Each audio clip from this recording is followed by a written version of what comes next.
എല്ലാ പരീക്ഷകളിലും സ്ഥിരമായിട്ട് ചോദിക്കുന്ന ഒരു ചോദ്യമാണ് കൃഷിയും ഗവേഷണ സ്ഥാപനങ്ങളും. അപ്പോൾ നമുക്ക് ഇന്ന് അത്തരത്തിലുള്ള കുറച്ച് ഗവേഷണ സ്ഥാപനങ്ങൾ ഏതൊക്കെയാണെന്ന് നോക്കാം.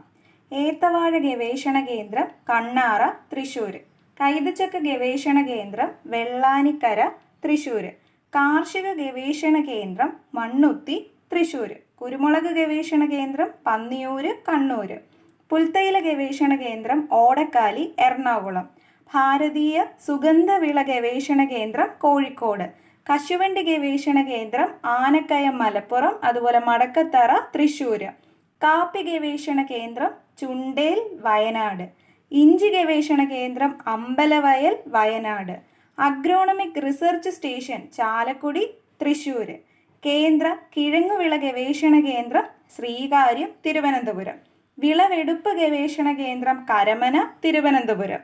അതുപോലെ കേരളത്തിലെ പ്രധാനപ്പെട്ട നെല്ല് ഗവേഷണ കേന്ദ്രമാണ് പട്ടാമ്പി. അതുപോലെ കേരളത്തിലെ മറ്റൊരു നെല്ല് ഗവേഷണ കേന്ദ്രമാണ് മങ്കൊമ്പ്.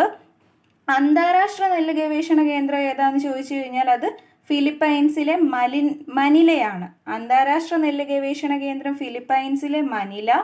കേന്ദ്ര നെല്ല് ഗവേഷണ കേന്ദ്രം ഏതാണെന്ന് ചോദിച്ചു കഴിഞ്ഞാൽ അത് ഒഡീഷയിലെ കട്ടക്കാണ്. അതുപോലെ MS സ്വാമിനാഥൻ റിസർച്ച് ഫൗണ്ടേഷൻ എവിടെയാണ്? അത് വയനാട് കൽപ്പറ്റയിലാണ്. റബ്ബർ ബോർഡ് സ്ഥിതി ചെയ്യുന്നത് എവിടെയാണ്? കോട്ടയത്താണ്. സ്പൈസസ് ബോർഡ് സ്ഥിതി ചെയ്യുന്നത് കൊച്ചിയിലാണ്. ഇനി ഫാമിംഗ് സിസ്റ്റം റിസർച്ച് സ്റ്റേഷൻ എവിടെയാണ്? Sadanandapuram Kollam. Farming system research station Sadanandapuram Kollam. മണ്ണ് സംരക്ഷണ ഗവേഷണ കേന്ദ്രം കോന്നി പത്തനംതിട്ട. കേന്ദ്ര ജലവിഭവ വികസന നിർവഹണ സമിതി എവിടെയാണ്? കുന്നമംഗലം കോഴിക്കോടാണ്. കേന്ദ്ര ജലവിഭവ വികസന നിർവഹണ സമിതി കുന്നമംഗലം കോഴിക്കോട്. ഇനി Rajiv Gandhi centre for biotechnology എവിടെയാണ്? അത് പൂജപ്പുരയിൽ, തിരുവനന്തപുരത്ത് പൂജപ്പുരയിലാണ്. ഇനി കശുവണ്ടി ഗവേഷണ കേന്ദ്രം എവിടെയാണെന്ന് പറഞ്ഞു? മലപ്പുറത്താണ് അല്ലേ? മലപ്പുറത്താണ്. ഇനി ഏറ്റവും കൂടുതൽ കശുവണ്ടി ഫാക്ടറികൾ ഉള്ളത് എവിടെയാണെന്ന് ചോദിച്ചു കഴിഞ്ഞാൽ അത് കൊല്ലത്താണ്. അപ്പം മടക്കത്തറയിലും തൃശ്ശൂർ മടക്കത്തറയിലും കശുവണ്ടി ഗവേഷണ കേന്ദ്രമുണ്ട്, ആനക്കയം മലപ്പുറത്തും ഉണ്ട്. അപ്പം ആനക്കയത്തുള്ള കശുവണ്ടി ഗവേഷണ കേന്ദ്രം 1963-ലും മടക്കത്തറയിലുള്ള കശുവണ്ടി ഗവേഷണ കേന്ദ്രം 1973-ലുമാണ് സ്ഥാപിതമാകുന്നത്. കശുവണ്ടി ഉൽപ്പാദനത്തിൽ ഇന്ത്യയിൽ കേരളത്തിൻ്റെ സ്ഥാനം എന്ന് പറയുന്നത് 5ാം സ്ഥാനമാണ്. കേരള സ്റ്റേറ്റ് റബ്ബർ കോപ്പറേറ്റീവ് ലിമിറ്റഡിൻ്റെ ആസ്ഥാനം എവിടെയാണ്? അത് കണ്ണൂരാണ്. ഇനി കേരള ബാംബു കോർപ്പറേഷൻ്റെ ആസ്ഥാനം എവിടെയാണ്? അത് അങ്കമാലിയിലാണ്. ഇനി നമുക്ക് കേന്ദ്ര കാർഷിക ഗവേഷണ കേന്ദ്രങ്ങൾ നോക്കാം.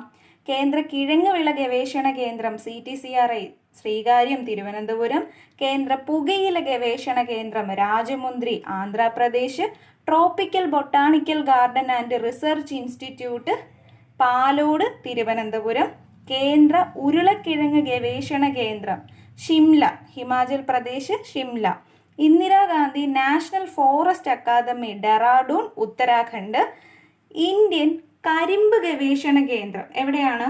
കരിമ്പ് ഏറ്റവും കൂടുതൽ ഉൽപ്പാദിപ്പിക്കുന്ന ഉത്തർപ്രദേശാണെന്ന് നമ്മൾ കേട്ടിട്ടുണ്ടല്ലോ. അപ്പം ഇന്ത്യൻ കരിമ്പ് ഗവേഷണ കേന്ദ്രം ഉത്തർപ്രദേശിലെ ലക്നൗ ആണ്. Indian horticulture research institute Bengaluru Karnataka, national research centre for ground net Junagadh Gujarat, ദേശീയ വാഴ ഗവേഷണ കേന്ദ്രം ട്രിച്ചി തമിഴ്നാട്, ദേശീയ മുന്തിരി ഗവേഷണ കേന്ദ്രം പൂനെ മഹാരാഷ്ട്ര, കേന്ദ്ര ഏലം ഗവേഷണ കേന്ദ്രം മയിലാടുംപാറ ഇടുക്കി. അപ്പം ഇത്രയാണ് കേന്ദ്ര ഗവേഷണ കേന്ദ്രങ്ങൾ. അപ്പം നമ്മൾ ഇതുവരെ ചോദിച്ചിട്ടുള്ള ഒരുപാട് ഗവേഷണ കേന്ദ്രങ്ങൾ പ്രീവിയസ് ക്വസ്റ്റ്യൻസ് എല്ലാം ഉൾപ്പെടുത്തിയിട്ടാണ് നമ്മളിത് പറഞ്ഞേക്കുന്നത്. ഇനി സെൻട്രൽ മറൈൻ ഫിഷറീസ് റിസർച്ച് ഇൻസ്റ്റിറ്റ്യൂട്ടിൻ്റെ ആസ്ഥാനം എവിടെയാണെന്ന് ചോദിച്ചിട്ടുണ്ട്. അത് പനങ്ങാടാണ്. പനങ്ങാട് കൊച്ചിയിലെ പനങ്ങാടാണ്. കേന്ദ്ര കയർ ഗവേഷണ കേന്ദ്രം എവിടെയാണെന്ന് ചോദിച്ചിട്ടുണ്ട്. അത് എവിടെയാണ്? കലവൂരാണ്. അപ്പോൾ ഇത്രയൊക്കെയാണ് പ്രധാനപ്പെട്ട ഗവേഷണ സ്ഥാപനങ്ങൾ. അപ്പോൾ എല്ലാവരും നോട്ട് എഴുതി വെച്ചിട്ട് കൃത്യമായിട്ട് പഠിക്കുക. അപ്പോൾ അടുത്ത ഒരു ഇമ്പോർട്ടൻറ്റ് ടോപ്പിക്സുമായിട്ട് നമുക്ക് വീണ്ടും കാണാം. ചാനൽ എല്ലാവരും സബ്സ്ക്രൈബ് ചെയ്യുക. നെക്സ്റ്റ് വീഡിയോ ആയിട്ട് വരുന്നതായിരിക്കും. താങ്ക്